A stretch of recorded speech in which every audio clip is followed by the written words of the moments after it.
नमस्कार, good morning, good afternoon, good evening. जिस भी टाइम आप ये वीडियो देख रहे हो, मेरा प्यार भरा प्रणाम आप सभी को। आज की ये वीडियो बहुत ज़्यादा आपके लिए खास होने वाली है, क्योंकि बहुत सोच समझ के मैं ये वीडियो आप सभी के लिए लेके आया हूँ।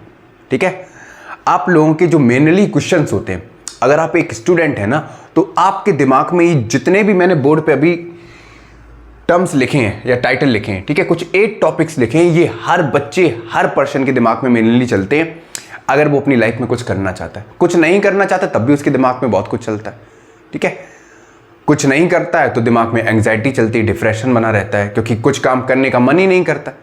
डिप्रेशन वाले बंदे का किसी काम में मन नहीं लगता है। ठीक है, तो आज की ये वीडियो आपको बहुत कुछ सिखा के जाएगी। आज की वीडियो आपको सिर्फ ये नहीं बताएगी कि आप 16 घंटे कैसे पढ़ाई कर सकते हैं, 17 घंटे कैसे पढ़ाई कर सकते हैं। आप एक दिन करोगे, दूसरे दिन बीमार पड़ जाओगे। You are not a robot, आप एक इंसान है। टाइम टेबल गलत होता है, टाइम टेबल बिगड़ता है, इस बात को आप मानो। पंक्चुअलिटी, डिसिप्लिन, सब चीज़ ठीक है, लेकिन हर दिन आप उसको मेंटेन करके नहीं चल सकते हो। सिंपल सी चीज़, ग्राफ कभी ना कभी ऊपर नीचे चलेगा, समझ में आया? क्योंकि 24 घंटे में हमारे साथ बहुत सारी चीज़ें घटित होती हैं। हम अपना फैमिली टाइम भी एक्सपेंड करते हैं, आस पड़ोस में कुछ बहुत ज़्यादा ज़रूरी काम होता है, कहीं वहाँ पर भी जाना पड़ता है, अपनी फैमिली को देखना पड़ता है, पढ़ना पड़ता है। और कुछ बच्चे तो ऐसे होते हैं कि वो जॉब करते हैं, ठीक है, एक्स्ट्रा काम करते हैं, उसके बाद पढ़ाई करते हैं। तो कहीं ना कहीं बहुत सारी चीज़ें हर दिन आप साथ लेके चलते हो, एक बोझा आप अपने साथ लेके चलते हो। जब रात को बिस्तर पे लेटते हो ना, तो दिमाग में हजारों थॉट्स आते हैं। ठीक, तो ये वीडियो आपको सिर्फ ये नहीं बताएगी कि आप 17 घंटे पढ़ सकते हैं, कैसे आप अपनी एंग्जाइटी को कम कर सकते हैं, कैसे डिप्रेशन को कम कर सकते हैं, कैसे ओवर थिंकिंग को कम कर सकते हैं, ठीक है, कैसे आप अपने ब्रेकअप के दर्द को हैंडल करें सबसे ज़्यादा। ठीक है, अगर 2 क्वेश्चन सबसे ज़्यादा किसी स्टूडेंट के दिमाग में आते, पहला कि how to feel motivated all the times, how to get good marks in academics, how to get 100% marks in study या respective subject, और दूसरा how to overcome from breakup। बहुत तकलीफ होती है ना, क्योंकि इन दोनों चीज़ों में आप कहीं ना कहीं लापरवाही हद से ज़्यादा दे देते हो। एक में लापरवाही देते हो, दूसरे में इतना ज़्यादा इन्वॉल्व हो जाते हो कि अपना बाकी का काम छोड़ देते हो। तो सबसे पहला क्वेश्चन आता है बच्चों हमारे दिमाग में, पहला, how to feel motivated to study, है ना, आपके लिए सबसे ज्यादा जरूरी पहला topic, how to feel motivated to study. एक बात बताओ, अगर आप YouTube पर 5 मिनट की वीडियो या 10 मिनट की वीडियो देख रहे हो, मतलब आपको अपनी परिस्थितियां ना देखकर, आपको अपने कमरे की हालत देखकर या अपने घर की हालत देखकर आपको समझ में नहीं आ रहा, आपको पढ़ना चाहिए। जो वीडियो बना रहा है वो आपको जानता नहीं है, आपके इंटेंशन को नहीं जानता, आपकी परिवार की समस्या को नहीं जानता, क्या उसका टाइम टेबल आपके लिए काम कर जाएगा?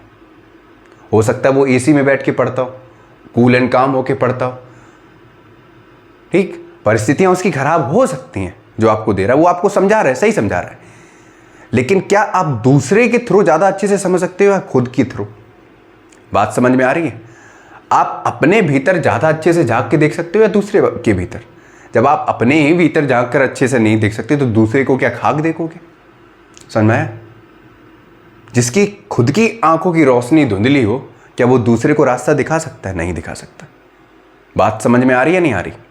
तो सबसे पहली चीज ये है कि तुम्हें अगर मोटिवेट रहना है अपनी स्टडी के लिए, तो तुम्हें अपने आप को देखना है कि मुझे कितना परफॉर्म करना है कि मेरा ग्राफ यहां से यहां जाए।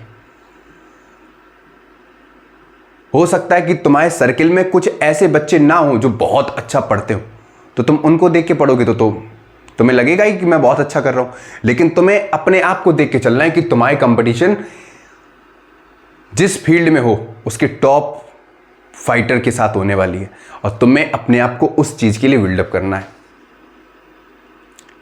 हमेशा याद रखो, लाइफ में जहां कहीं पर भी जाना चाहते हो, सिंगल फंडा है, अपने आप को टटोलो और अपने आप को उस चीज के लिए तैयार करो जिस चीज के लिए तुमने एक सपना देखा है।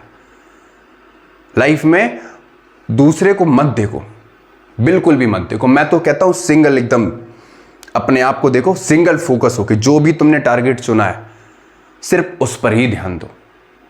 और वो ध्यान देने का सिंपल सा तरीका ये है कि हर दिन हर सेकंड तुम्हें ये एहसास होना चाहिए कि तुम्हारा एक एक कदम तुम्हारे लिए कितना जरूरी है। अगर तुम वहां तक नहीं पहुंच पाए ना तो लाइफ वेस्ट हो जाएगी तुम्हारी। समझ में आ रहा है? तो मोटिवेट स्टडी के लिए फील करने के लिए अपने आप को देखो, अपने आप में कंसिस्टेंट रहो, काम हो जाएगा। ठीक है। सेकंड पॉइंट है how to feel energetic. Energetic feel करने के लिए सबसे बड़ी चीज है कि आपको अपने थॉट्स पे कंट्रोल करना चाहिए। ठीक है, क्योंकि आपके थॉट्स ज्यादा आते हैं। तो थॉट्स आने का मतलब ये नहीं है, कभी कभी थॉट्स आपको बहुत एक्साइटेड करते हैं चीजों के लिए, लेकिन कभी कभी कुछ गलत थॉट्स दिमाग में आते हैं, वो आपको बहुत नीचे ढकेल देते हैं।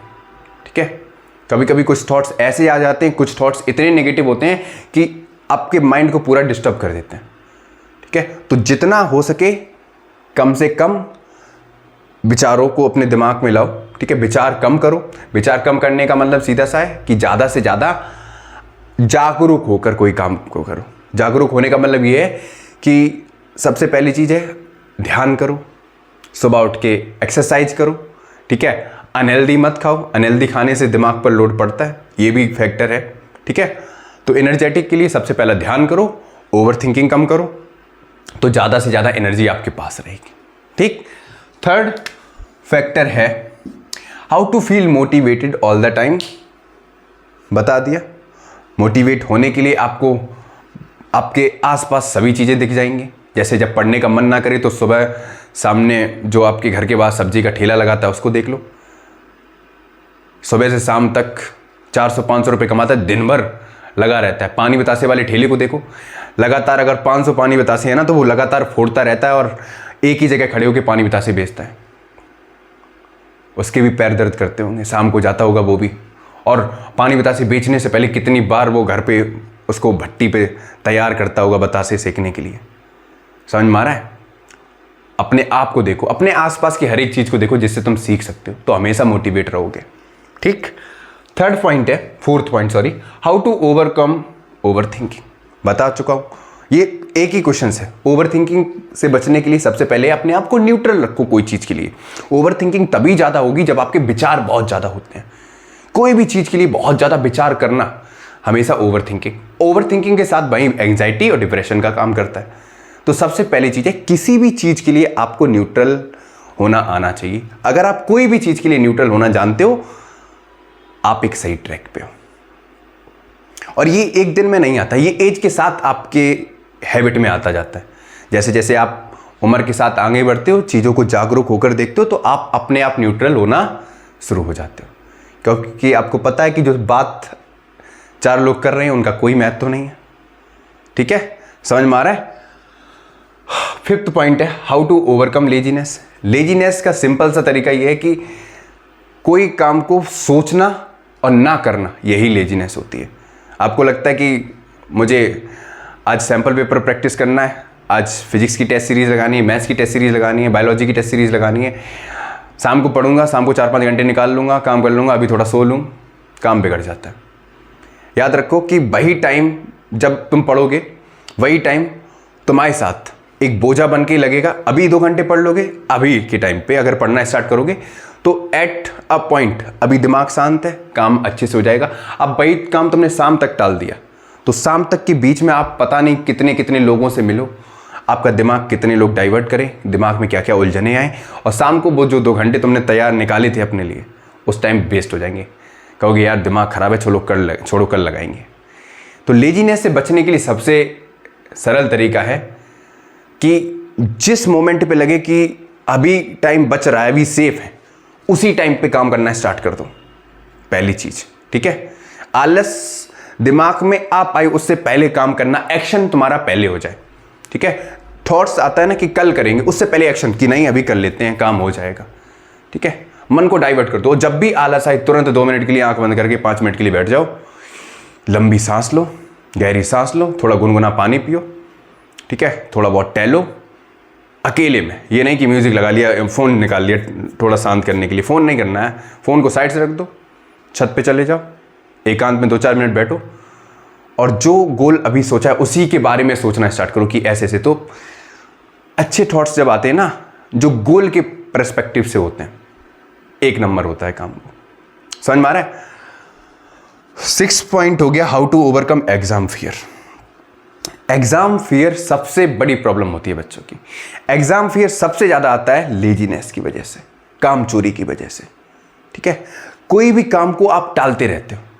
आपके 2 महीने बाद एग्जाम है, आप लास्ट के 15 दिन पढ़ना स्टार्ट करोगे, यूट्यूब पे वीडियो देखोगे, बंसॉट देखोगे, फलाना देखोगे, ढिमकाना देखोगे, ठीक है। फिर आप रिसोर्स ढूंढते हो और रिसोर्स में होते हैं क्वेश्चंस, और क्वेश्चंस तभी कर पाओगे जब कॉन्सेप्ट क्लियर होगा।